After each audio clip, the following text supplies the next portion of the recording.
I naposljetku, ja ovdje moram također reći jednu jako važnu stvar, a to je da je danas nažalost veliki dio hrvatskog nacionalnog korpusa iseljen, da nije u domovini, da je u inozemstvu. Neki su je napustili '45., neki 70. godina, a neki evo ga u 21. stoljeću.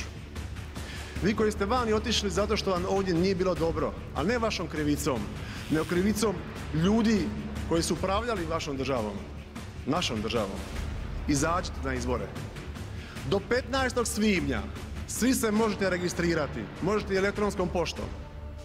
Iskoristite vaše pravo. Izađite u konzularna diplomatska predstavništva diljem svijeta. Iskoristite vaše pravo.